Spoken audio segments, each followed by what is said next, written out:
Marine auxiliary machines. എന്താണ് marine auxiliary machines? ഒരു ഷിപ്പിൻ്റെ engine റൂമിൻ്റെ അകത്തുള്ള മെയിൻ എൻജിൻ ഒഴികെയുള്ള എല്ലാ മെഷീനറികളെയും നമ്മൾ ഓക്സിലറി മെഷീൻസ് എന്ന് പറയുന്നു. അതായത് പമ്പുകൾ, കംപ്രസറുകൾ, AC ജനറേറ്റർ. AC ജനറേറ്റർ എന്ന് പറഞ്ഞാൽ ഓൾട്ടർനേറ്റിംഗ് കറണ്ട് ജനറേറ്റർ എന്നാണ് അർത്ഥം. അപ്പോൾ ഇത്തരം ഉപകരണങ്ങളെയെല്ലാം നമ്മൾ ഓക്സിലറി മെഷീൻസ് എന്നാണ് വിളിക്കുന്നത്. ഇനി നമ്മൾ ആദ്യം പഠിക്കാൻ പോകുന്നത് വിവിധ തരം പമ്പുകളെക്കുറിച്ചാണ്. പമ്പുകൾ 4 തരത്തിലുള്ള പമ്പുകളെക്കുറിച്ചാണ് നമ്മളിപ്പോൾ പഠിക്കാൻ പോകുന്നത്. 1 centrifugal pump, 2 reciprocating pump, 3 gear pump, 4 hand pump. ആദ്യമായി നമുക്ക് സെൻട്രിഫ്യൂഗൽ പമ്പ് സെറ്റിനെ കുറിച്ച് പഠിക്കാം. നമ്മുടെ വീടുകളിൽ സാധാരണ ഉപയോഗിക്കുന്ന പമ്പ് ഇതാണ്. ഇടത് ഭാഗത്തായിട്ട് നിങ്ങൾക്ക് സെൻട്രിഫ്യൂഗൽ പമ്പ് കാണാൻ കഴിയും. വലത് ഭാഗത്തായിട്ട് ഇലക്ട്രിക് മോട്ടോറും കാണാൻ കഴിയും. ഇലക്ട്രിക് മോട്ടോർ വൈദ്യുതോർജ്ജം സ്വീകരിച്ച് യാന്ത്രികോർജ്ജമാക്കി മാറ്റുന്ന ഒരു ഉപകരണമാണെന്ന് നിങ്ങൾക്കറിയാമല്ലോ. അതായത് ഇലക്ട്രിക് മോട്ടോറിൻ്റെ ഷാഫ്റ്റ് തിരിയും.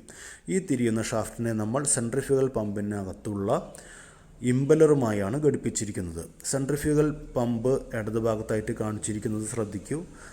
സെൻട്രിഫ്യൂഗൽ പമ്പിൻ്റെ മധ്യഭാഗത്തായി സക്ഷൻ പൈപ്പ് ഘടിപ്പിക്കാനായുള്ളൊരു ദ്വാരവും സെൻട്രിഫ്യൂഗൽ പമ്പിൻ്റെ മുകൾ ഭാഗത്തായി ഡെലിവറി പൈപ്പ് ഘടിപ്പിക്കാനുള്ള ദ്വാരവും നിങ്ങൾക്ക് കാണാൻ സാധിക്കും. ഒരു സെൻട്രിഫ്യൂഗൽ പമ്പിനെ അഴിച്ചു കഴിഞ്ഞാൽ കാണാൻ സാധിക്കുന്ന ഭാഗങ്ങൾ ഇവയാണ്. സെൻട്രിഫ്യൂഗൽ പമ്പിൻ്റെ കേസിനെ നമ്മൾ വൊല്യൂട്ട് കേസിംഗ് എന്നാണ് വിളിക്കുന്നത്. വൊല്യൂട്ട് എന്ന് പറയുന്നത് കേസിങ്ങിൻ്റെ, അതായത് കേസിൻ്റെ ആകൃതിയാണ്. നമ്മൾ സർക്കുലാർ ഷേപ്പ്, സ്ക്വയർ ഷേപ്പ് എന്നൊക്കെ പറയുന്ന പോലെ വൊല്യൂട്ട് എന്ന് പറയുന്നത് ഒരു പ്രത്യേകതരം ആകൃതിയാണ്. അതിനെക്കുറിച്ച് നമ്മൾ പിന്നീട് പഠിക്കും. അപ്പോൾ ഈ വൊല്യൂട്ട് കേസിങ്ങിനെ പമ്പിൻ്റെ ബാക്കി ഭാഗവുമായി ഘടിപ്പിക്കുന്നത് ബോൾട്ടുകൾ അല്ലെങ്കിൽ സ്റ്റഡുകൾ ഉപയോഗിച്ചാണ്. നമ്മൾ നട്ടഴിച്ചു കഴിഞ്ഞാൽ അല്ലെങ്കിൽ ബോൾട്ട് അഴിച്ചു കഴിഞ്ഞാൽ നമുക്ക് വൊല്യൂട്ട് കേസിംഗ് തുറക്കാൻ സാധിക്കും. തുറന്നു കഴിഞ്ഞാൽ നമുക്ക് ഇമ്പല്ലർ കാണാൻ സാധിക്കും. ഇമ്പല്ലറിൻ്റെ മധ്യഭാഗത്ത് ഒരു കുഴി പോലുള്ള ഭാഗം കണ്ടല്ലോ, അതിനെയാണ് നമ്മൾ ഐ ഓഫ് ഇമ്പല്ലർ അല്ലെങ്കിൽ ഇമ്പല്ലർ ഐ എന്ന് വിളിക്കുന്നത്.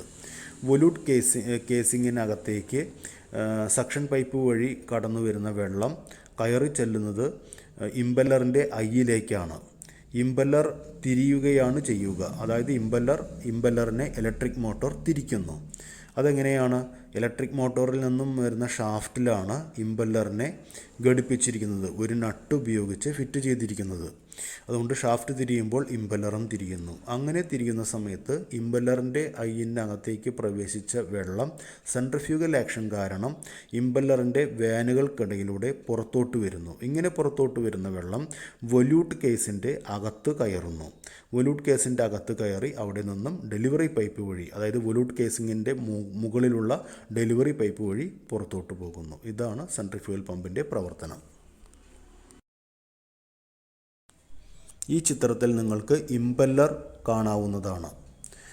ഇമ്പല്ലറിൻ്റെ മധ്യഭാഗത്തായിട്ട് ഐ ഉണ്ട്. ഐ എന്ന് പറയുന്ന ദ്വാരത്തിനകത്തു കൂടിയാണ് സക്ഷൻ പൈപ്പിലൂടെ വരുന്ന വെള്ളം ഇൻവൊല്യൂട്ട് കേസിൻ്റെ അകത്തെത്തി അവിടെ നിന്നും ഐയിലേക്കാണ് പ്രവേശിക്കുന്നത്. നിങ്ങൾക്ക് ഇമ്പല്ലറിൻ്റെ അകത്തുള്ള വാൻസ് കാണാം. ഇമ്പല്ലർ തിരിയുന്ന സമയത്ത് ഇമ്പല്ലറിൻ്റെ അകത്തുള്ള വെള്ളം ഈ വാൻസിനിടയിലൂടെയാണ് സെൻട്രിഫ്യൂഗൽ ആക്ഷൻ കാരണം പുറത്തോട്ട് വന്ന് വൊല്യൂട്ട് കേസിൻ്റെ അകത്ത് നിറയുന്നത്. സെൻട്രിഫ്യൂഗൽ പമ്പ് സെറ്റപ്പാണ് ഈ ചിത്രത്തിൽ കാണിച്ചിരിക്കുന്നത്. ഇതിൽ ഇടതുഭാഗത്തായി താഴെയായി നിങ്ങൾക്ക് കിണർ കാണാവുന്നതാണ്. കിണറ്റിൽ വെള്ളം നിൽക്കുന്നു. സക്ഷൻ പൈപ്പുണ്ട്. സക്ഷൻ പൈപ്പിൻ്റെ ഏറ്റവും അടിഭാഗത്തായിട്ട് സ്ട്രെയിനർ എന്ന് പറഞ്ഞാൽ ചെറിയൊരു അരിപ്പ, അതിൻ്റെ മുകളിൽ ഫൂട്ട് വാൾവ്. സക്ഷൻ പൈപ്പ് നേരെ പോയി സക്ഷൻ ഫ്ലാഞ്ചുമായി ഘടിപ്പിച്ചിരിക്കുന്നു. ഫ്ലാഞ്ച് എന്ന് പറഞ്ഞാൽ 2 പൈപ്പിനെ തമ്മിൽ യോജിപ്പിക്കുന്ന ഭാഗം, അത്രേ അർത്ഥമുള്ളൂ. അവിടെ നിന്നും സക്ഷൻ പൈപ്പ് നേരെ വൊല്യൂട്ട് കേസിൻ്റെ അകത്തേക്ക് പോകുന്നു. അവിടെ നിന്നും വൊല്യൂട്ട് കേസിൻ്റെ അകത്ത് നിങ്ങൾക്ക് ഇമ്പല്ലർ കാണാവുന്നതാണ്. ഇമ്പല്ലറിൻ്റെ ഐയിലേക്ക് വെള്ളം പ്രവേശിക്കുന്നു. ഇമ്പല്ലർ തിരിയുന്ന സമയത്ത് വൊല്യൂട്ട് കേസിൻ്റെ അകത്ത് വെള്ളം നിറയുന്നു. അതായത് ഇമ്പല്ലർ തിരിയുന്ന സമയത്ത് വാനുകൾക്കിടയിലൂടെ വെള്ളം പുറത്തോട്ട് വന്ന് വൊല്യൂട്ട് കേസിൻ്റെ അകത്ത് നിറയുന്നു. അവിടെ നിന്നും ഡെലിവറി പൈപ്പിലൂടെ പുറത്തോട്ട് പോകുന്നു. ഡെലിവറി പൈപ്പിൽ നിന്നും വരുന്ന വെള്ളത്തെ നിയന്ത്രിക്കാനായി ഒരു ഡെലിവറി വാൾവും വെച്ചിട്ടുണ്ട്. ഇതിനെയാണ് നമ്മൾ സെൻട്രിഫ്യൂഗൽ പമ്പ് സെറ്റപ്പ് എന്ന് പറയുന്നത്. അടുത്തതായിട്ട് വർക്കിംഗ് ഓഫ് സെൻട്രിഫ്യൂഗൽ പമ്പ്. നമുക്ക് ആദ്യം ഒരു സെൻട്രിഫ്യൂഗൽ പമ്പിലെ പ്രധാനപ്പെട്ട ഭാഗങ്ങൾ ഏതൊക്കെയാണെന്ന് നോക്കാം. Volute case, impeller, suction pipe and delivery pipe. ഇതുകൂടാതെ സക്ഷൻ പൈപ്പിൻ്റെ ഏറ്റവും അടിയിലായിട്ട് ഫുട്ട് വാൾവ് എന്നൊരു വാൾവ് ഉണ്ടായിരിക്കും. ഫുട്ട് വാൾവിൻ്റെ ധർമ്മം എന്താണെന്ന് വെച്ചാൽ കിണറ്റിലെ വെള്ളത്തെ സക്ഷൻ പൈപ്പിലേക്ക് മാത്രമേ കടത്തിവിടുകയുള്ളൂ. സക്ഷൻ പൈപ്പിൽ നിന്നും വെള്ളത്തെ തിരിച്ച് കിണറ്റിലേക്ക് കടത്തിവിടില്ല. അപ്പോൾ ഈ ഒരു വാൾവ് ഉള്ളത് കൊണ്ട് എപ്പോഴും സക്ഷൻ പൈപ്പിലും വൊലൂട്ട് കേസിലും വെള്ളം ഉണ്ടാകും. പമ്പ് ഓഫ് ചെയ്താലും വെള്ളം ഉണ്ടാകും. അതുകൊണ്ട് തന്നെ നമുക്ക് സ്വിച്ച് ഇടുമ്പോൾ ഉടൻ തന്നെ നമുക്ക് സെൻട്രിഫ്യൂഗൽ പമ്പ് വെള്ളം പമ്പ് ചെയ്ത് തുടങ്ങും. അല്ലെങ്കിൽ എന്താ ചെയ്യേണ്ടതെന്ന് വെച്ചാൽ ഇപ്പോൾ സക്ഷൻ പൈപ്പിലും വൊലൂട്ട് കേസിൻ്റെ അകത്തും എയർ ഉണ്ടെന്ന് വിചാരിക്കുക. ഫുട്ട് വാൾവ് ഇല്ലെങ്കിൽ എയർ നിറയും. ആ ഒരു സാഹചര്യത്തിൽ ആദ്യം നമ്മൾ സക്ഷൻ പൈപ്പിലും വൊലൂട്ട് കേസിൻ്റെ അകത്തും വെള്ളം നിറച്ചതിന് ശേഷം മാത്രം സെൻട്രിഫ്യൂഗൽ പമ്പ് ഓൺ ചെയ്തെങ്കിലേ സെൻട്രിഫ്യൂഗൽ പമ്പ് പ്രവർത്തിക്കുകയുള്ളൂ. ഇങ്ങനെ വെള്ളം നിറയ്ക്കുന്ന പ്രക്രിയയ്ക്ക് പറയുന്ന പേര് പ്രൈമിംഗ് എന്നാണ്. അപ്പോൾ ഇങ്ങനെ ഓരോ പ്രാവശ്യം സെൻട്രിഫ്യൂഗൽ പമ്പ് ഓൺ ചെയ്യുമ്പോഴും പ്രൈം ചെയ്യേണ്ടി വരിക എന്ന ബുദ്ധിമുട്ട് ഒഴിവാക്കാനാണ് നമ്മൾ സക്ഷൻ പൈപ്പിൻ്റെ ഏറ്റവും അടിയിലായിട്ട് ഫുട്ട് വാൾവ് വെച്ചിരിക്കുന്നത്. ഇനി എങ്ങനെയാണ് സെൻട്രിഫ്യൂഗൽ പമ്പിൻ്റെ പ്രവർത്തനം എന്ന് നോക്കാം. വെൻ ഇമ്പല്ലർ റൊട്ടേറ്റ്സ്, ഇമ്പല്ലർ തിരിയുമ്പോൾ, ഇമ്പല്ലറിനെ തിരിക്കുന്നത് ഇലക്ട്രിക് മോട്ടറാണെന്ന് നമ്മൾ മുന്നേ കണ്ടു. അങ്ങനെ ഇമ്പല്ലർ തിരിയുമ്പോൾ water inside the impeller flows out to volute case due to centrifugal action. ഇമ്പല്ലറിൻ്റെ അകത്തുള്ള വെള്ളം സെൻട്രിഫ്യൂഗൽ ആക്ഷൻ കാരണം വൊലൂട്ട് കേസിൻ്റെ അകത്തേക്ക് പ്രവേശിക്കുന്നു. This water then goes to delivery pipe. ഈ വെള്ളം പിന്നീട് ഡെലിവറി പൈപ്പിലെത്തി അവിടെ നിന്നും പുറത്തോട്ട് പോകുന്നു. So pressure inside the volute case decreases. അപ്പോൾ വൊലൂട്ട് കേസിൻ്റെ അകത്തെ വെള്ളം ഇങ്ങനെ പുറത്തോട്ട് പോകുമ്പോൾ വൊലൂട്ട് കേസിൻ്റെ അകത്തെ മർദ്ദം കുറയുന്നു. Due to atmospheric pressure water inside the well rises through suction pipe. അന്തരീക്ഷ മർദ്ദം കാരണം കിണറ്റിലെ വെള്ളം സക്ഷൻ പൈപ്പിലോട്ട് ഉയരുന്നു. Goes to volute case, volute കേസിലേക്ക് പോകുന്നു. And enters into the eye of the impeller. Volute കേസിൻ്റെ അകത്തുള്ള ഇമ്പല്ലറിൻ്റെ ഐയിലേക്ക് പ്രവേശിച്ച് and fills inside the impeller. ഇമ്പല്ലറിൻ്റെ അകത്തേക്ക് നിറയുന്നു. നമുക്കറിയാം ഇമ്പല്ലർ തിരിഞ്ഞുകൊണ്ടിരിക്കുകയാണെന്ന്. When the impeller rotates the above process repeats. ഇമ്പല്ലർ തിരിഞ്ഞുകൊണ്ടിരിക്കുമ്പോൾ മുകളിലെ പ്രക്രിയ ആവർത്തിക്കുന്നു. അതായത് ഇമ്പല്ലറിൻ്റെ അകത്തുള്ള വെള്ളം സെൻട്രിഫ്യൂഗൽ ആക്ഷൻ കാരണം പുറത്തോട്ടൊഴുകി വൊലൂട്ട് കേസിനകത്ത് നിറയുന്നു. ഈ പ്രക്രിയ ആവർത്തിക്കുന്നു. ഇങ്ങനെ ഈ പ്രക്രിയ ആവർത്തിച്ചാണ് സെൻട്രിഫ്യൂഗൽ പമ്പ് വെള്ളം പമ്പ് ചെയ്യുന്നത്.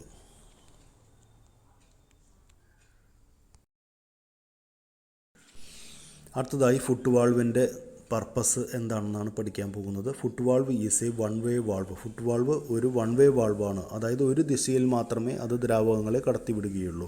Which allows only water flow from well to suction pipe. Foot valve കിണറ്റിൽ നിന്നും സക്ഷൻ പൈപ്പിലേക്ക് മാത്രമേ വെള്ളത്തെ കടത്തിവിടുകയുള്ളൂ. അപ്പോൾ ഇതാണ് ഫുട്ട് വാൾവിൻ്റെ പർപ്പസ്. അടുത്തതായി നമ്മൾ പഠിക്കാൻ പോകുന്നത് റെസിപ്രോക്കേറ്റിംഗ് പമ്പാണ്. റെസിപ്രോക്കേറ്റിംഗ് പമ്പ് കാർ വാഷറിൽ ഉപയോഗിക്കുന്നുണ്ട്, ജലപീരങ്കിയിൽ ഉപയോഗിക്കുന്നുണ്ട്. വളരെയധികം മർദ്ദത്തിലാണ് റെസിപ്രോക്കേറ്റിംഗ് പമ്പിൽ നിന്നും വെള്ളം വരിക. പക്ഷേ വളരെ കുറച്ച് വെള്ളം മാത്രമേ വരികയുള്ളൂ. അപ്പോൾ കാർ വാഷർ ഉപയോഗിച്ച് കാറുകളും ബൈക്കുകളും ബസ്സുകൾ കഴുകുന്നതിനും ജലപീരങ്കി ഉപയോഗിക്കുന്നതിനും ഒക്കെയാണ്, ജലപീരങ്കിയിലുമൊക്കെയാണ് റെസിപ്രോക്കേറ്റിംഗ് പമ്പ് നമ്മൾ ഉപയോഗിക്കുന്നത്.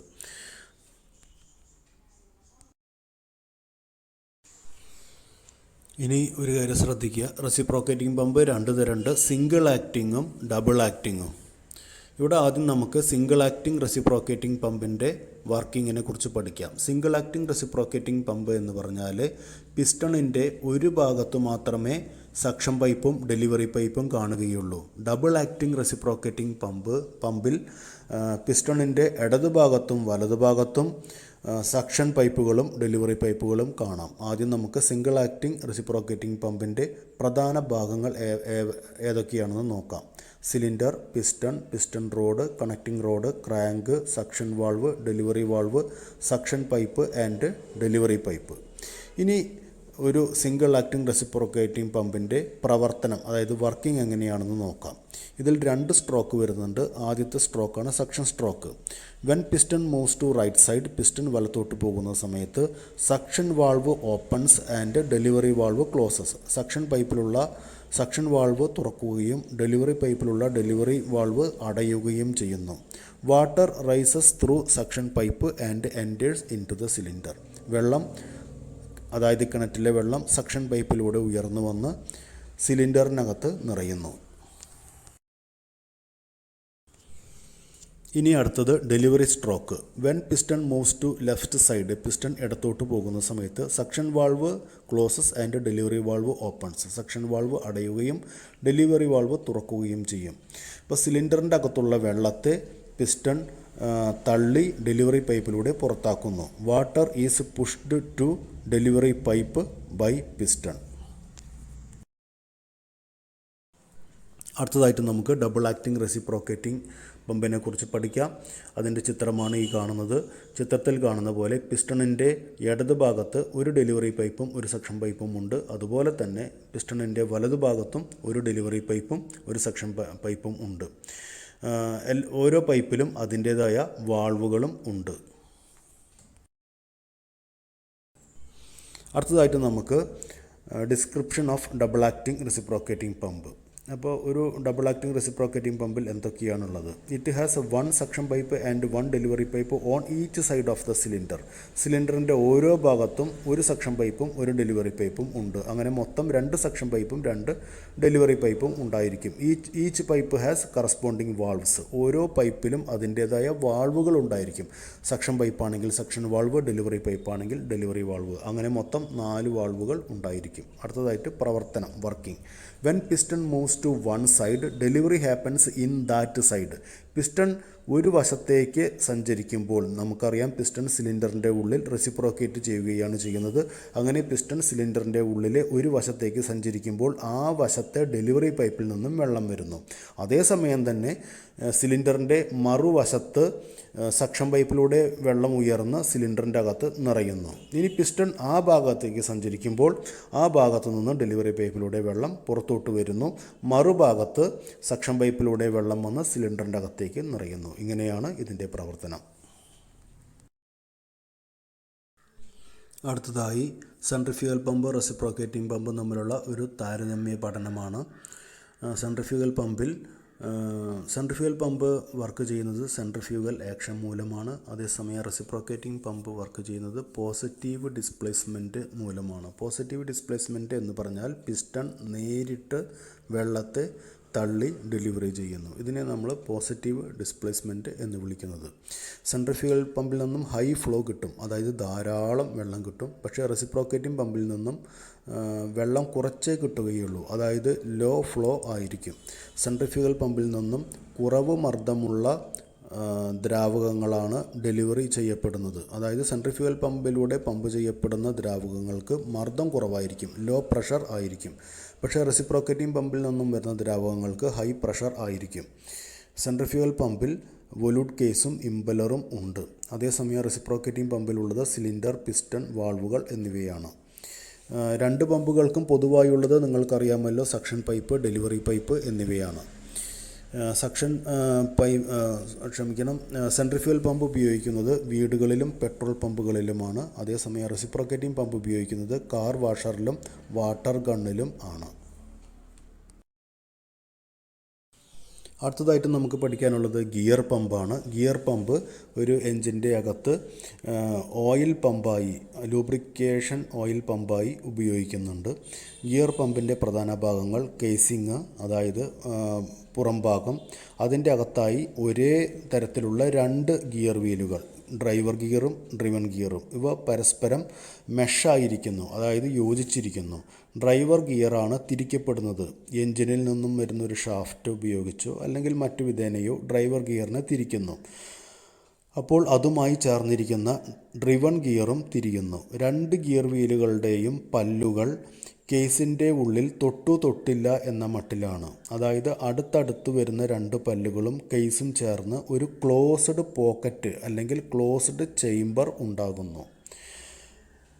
ഇങ്ങനെ ഉണ്ടാകുന്ന ക്ലോസ്ഡ് ചേംബർ ഡ്രൈവർ ഗിയറും ഡ്രിവൺ ഗിയറും തിരിയുന്ന സമയത്ത് സക്ഷൻ ഭാഗത്തുള്ള ദ്രാവകത്തെ ഡെലിവറി ഭാഗത്തേക്ക് എത്തുന്നു. അതായത് സക്ഷൻ ഭാഗത്തുള്ള ദ്രാവകത്തെ ഈ ക്ലോസ്ഡ് ചേംബറിൻ്റെ അകത്താക്കി ചിത്രത്തിൽ കാണുന്ന പോലെ ഡ്രൈവർ ഗിയറും ഡ്രിവൺ ഗിയറും തിരിയുമ്പോൾ ആ ക്ലോസ്ഡ് ചേംബർ സക്ഷൻ ഭാഗത്തു നിന്ന് ഡെലിവറി ഭാഗത്തെത്തി അങ്ങനെ ആ ദ്രാവകം പമ്പ് ചെയ്യപ്പെടുന്നു.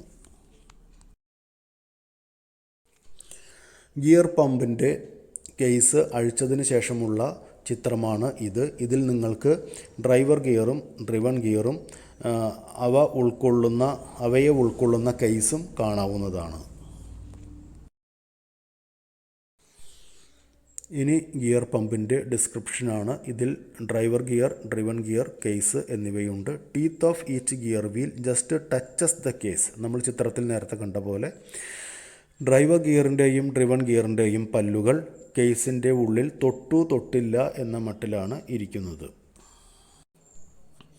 അടുത്തതായി ഗിയർ പമ്പിൻ്റെ പ്രവർത്തനത്തെക്കുറിച്ചാണ് വിശദീകരിക്കാൻ പോകുന്നത്.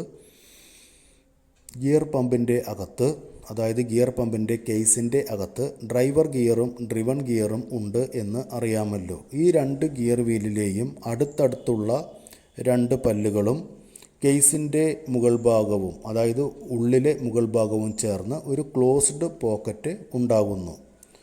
ഡ്രൈവർ ഗിയറിനെ എൻജിൻ്റെ പവർ ഉപയോഗിച്ചാണ് തിരിക്കുന്നത്. When each gear wheel rotates these pockets transports liquid from suction side to delivery side. അങ്ങനെ ഈ ഗിയർ വീലുകൾ തിരിയുന്ന സമയത്ത് ഈ ക്ലോസ്ഡ് പോക്കറ്റ്സ് ചിത്രത്തിൽ കാണുന്ന പോലെ, നിങ്ങൾ നേരത്തെ കണ്ട ചിത്രത്തിൽ കാണുന്ന പോലെ സക്ഷൻ സൈഡിൽ നിന്നും ഡെലിവറി സൈഡിലേക്ക് പോകുന്നു. അങ്ങനെ ഈ ക്ലോസ്ഡ് പോക്കറ്റിനകത്ത് പെടുന്ന ലിക്വിഡ് സക്ഷൻ സൈഡിൽ നിന്നും ഡെലിവറി സൈഡിലേക്ക് എത്തുന്നു. ഇങ്ങനെയാണ് ഗിയർ പമ്പ് ദ്രാവകങ്ങളെ പമ്പ് ചെയ്യുന്നത്. അടുത്തതായി ഹാൻഡ് പമ്പ്സ്. ഹാൻഡ് പമ്പ് പ്രവർത്തിക്കാൻ വൈദ്യുതിയുടെയോ അല്ലെങ്കിൽ യാന്ത്രിക സഹായമോ ആവശ്യമില്ല. തികച്ചും മനുഷ്യശക്തി കൊണ്ട് കൈകൊണ്ട് പ്രവർത്തിപ്പിക്കാവുന്ന പമ്പുകളെയാണ് നമ്മൾ ഹാൻഡ് പമ്പുകൾ എന്ന് പറയുന്നത്.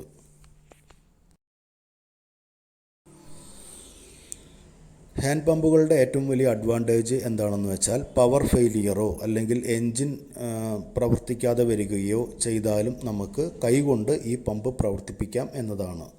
It does not need electric motor or engine. It is operated by human power. അപ്പോൾ സ്വാഭാവികമായും ഇതിൽ നിന്നും കുറച്ച് വെള്ളമേ വരികയുള്ളൂ. അതുപോലെ തന്നെ നമുക്ക് എപ്പോൾ വേണമെങ്കിലും പ്രവർത്തിപ്പിക്കാം. പവർ ഇല്ലാത്ത സമയത്തും, അതായത് ഇലക്ട്രിസിറ്റി ഇല്ലാത്ത സമയത്തും നമുക്ക് ഇത് പ്രവർത്തിപ്പിക്കാം. കാരണം ഇലക്ട്രിക് മോട്ടറിൻ്റെ ആവശ്യമില്ല, നമുക്ക് കൈകൊണ്ട് തന്നെ പ്രവർത്തിപ്പിക്കാൻ സാധിക്കുന്നതാണ്. രണ്ട് തരം ഹാൻഡ് പമ്പ്സാണ് പൊതുവെ ഉപയോഗിക്കുന്നത്. ഒന്ന് പിസ്റ്റൺ ഹാൻഡ് പമ്പും പിന്നെ മറ്റത് റോട്ടറി ഹാൻഡ് പമ്പും. ഇതോടുകൂടി ഈ ടോപ്പിക് അവസാനിച്ചു.